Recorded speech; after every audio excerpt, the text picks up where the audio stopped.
உயிரோடு இருக்கும்போதே பெயர் மாற்றி இவங்க பேர் மாற்றி வச்சிருந்துருக்கணும். அப்படி இல்லைன்னா குறைந்தபட்சம் வந்து உயிர் எழுதி வச்சிருக்கணும். இதுவரைக்கும் வணக்கம். நான் வழக்கறிஞர் சகுந்தலா நாராயணசாமி. இன்றைக்கு வந்து ஒருத்தர் வந்து ஆலோசனை கேட்க வந்திருந்தார். அதாவது பேசிக்கலி வந்து ப்ராப்பர்ட்டி இஷ்யூ, அதாவது சொத்து சம்பந்தமான விஷயம் தான். இது வந்து முழுக்க முழுக்க ஆக்சுவல் கதை இல்லை, கொஞ்சம் மாடிஃபை பண்ணி தான் நான் சொல்கிறேன். இருந்தாலும் வந்து நான் சொல்ல வேண்டிய விஷயம் வந்து ஒரே விஷயம் தான். ஒரு வயசானவங்க, அவங்க வந்து ஆதரவற்று இருக்காங்க. அவங்களுக்கு வந்து 75 வயதுக்கு மேலே ஆயிடுச்சு.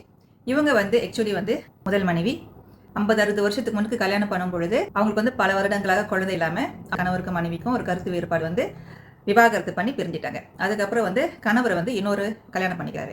இன்னொரு கல்யாணம் பண்ணி அந்த திருமணம் மூலமாக 3 பிள்ளைகள் பிறக்கிறாங்க. என்னதான் அவர் இன்னொரு கல்யாணம் பண்ணியிருந்தாலும் இந்த முதல் மனைவி இருக்காங்க இல்லையா, அவங்க வந்து எப்போதும் தொடர்பில் இருந்திருக்காங்க. அதாவது அந்த 2வது மனைவி பிள்ளைகளோடு அந்த குடும்பத்தோடு இன்னும் ஒற்றுமையா இணைந்துதான் வாழ்ந்திருக்காங்க.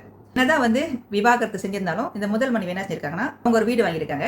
அந்த வீடு வந்து கணவர் பேர்ல பாதி, இவங்க பேர் பாதி வந்து வாங்கியிருக்காங்க. இப்போ அந்த கணவர் 80 வயசுக்கு மேலே ஆயிடுச்சு. அந்த கணவர் வந்து இறந்துட்டாரு. இவங்களுக்கு வந்து 70 வயதுக்கு மேலே 2 பேர் வாங்கியிருக்காங்க இல்லையா. அப்ப இவங்க வந்து விவாகரத்து பண்ணிட்டாங்க. இறந்து போன கணவரோட சொத்து வந்து இவங்களுக்கு வந்து சேராது. அந்த பாதி சொத்து வந்து இவங்களுக்கு வந்து சேராது. பாதி சொத்துல மட்டும் தான் பங்கு இருக்கு. இந்த வீட்டுக்கு முழுக்க முழுக்க பணம் கொடுத்தது, எல்லா செலவும் பார்த்துக்கிட்டது வந்து இந்த முதல் மனைவி தான். அதான் முன்னாள் கணவர் விவாகரத்து பண்ணியிருந்தாலும் அவர் இறக்குற வரைக்கும் இவங்களுக்கு ஆதரவாக தான் இருந்திருக்காரு. இப்போ அவர் இறந்துட்டோன்னே இவங்களுக்கு வந்து முழு ஆதரவு இல்லை. 2வது மனைவி மூலமாக ஒரு 2 பிள்ளைகள் தான் வந்து இவங்களுக்கு கொஞ்சம் ஆதரவாக இருக்காங்க வச்சுக்கோமே. இப்போ வந்து இவங்க தனிமையில் இருக்கிறதுனால இவங்க வந்து இந்த வீடு விற்கணும்னு நினைக்கிறாங்க. ஆனால் அந்த வீடு வந்து இப்பொழுதுக்கு விற்க முடியாது. ஏன்னா முன்னாள் கணவருடைய பெயர் வந்து அதில் இருக்கு. அப்போ அந்த முன்னாள் கணவர் இறந்துட்டனால, உயிர் எழுதாமல் இருந்ததுனால அவருடைய சொத்துக்கள் முழுதும் வந்து அந்த அரை பங்கு வந்து தனது 2வது மனைவிக்கும் அவங்க பிள்ளைகளுக்கும், அந்த 3 பிள்ளைகளுக்கு தான் போய் சேரும். அதான் சட்டம். டிஸ்ட்ரிபியூஷன் ஆக்ட் 1958 படி அதுதான் சட்டம். அன்லெஸ் இந்த தரப்பினர் வந்து இவங்களுக்கு வந்து முழுமையாக சொத்து கொடுத்தாரே ஒழிய, அல்லது வந்து அவங்க எல்லாத்தையும் சைன் பண்ணா ஒழிய, இந்த முதல் மனைவி வந்து அவங்க விருப்பத்துக்கு எந்த விஷயமும் இந்த வீட்டு மேலே அவங்க செய்ய முடியாது, விற்க முடியாது, சேவாய் கொடுறது, இதெல்லாம் வந்து உங்களுக்கு பிரச்சனை தான் வரும். சரியா?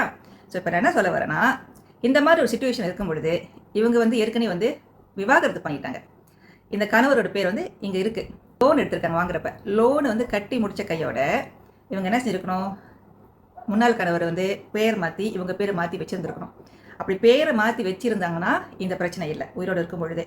அப்படி இல்லைன்னா குறைந்தபட்சம் வந்து உயிர் எழுதி வச்சுருக்கணும் இந்த முன்னாள் கணவர். இந்த வீடு வந்து இவங்களுக்கு சேர மாதிரி அதுவும் செஞ்சு வைக்கல. இப்போ பிரச்சனையாக இருக்குது. அல்லாத வயதில் வந்து அவங்க வந்து இந்த பிரச்சனையை வந்து எதிர்நோக்கிக்கிட்டு இருக்காங்க. இந்த மாதிரியான சூழ்நிலை வந்து உங்களுக்கு ஏற்படக்கூடாது. அதற்காகத்தான் இந்த காணொலி. செய்யப்படுத்தான் இருக்கும். நன்றி, வணக்கம். திருச்சிற்றம்பலம்.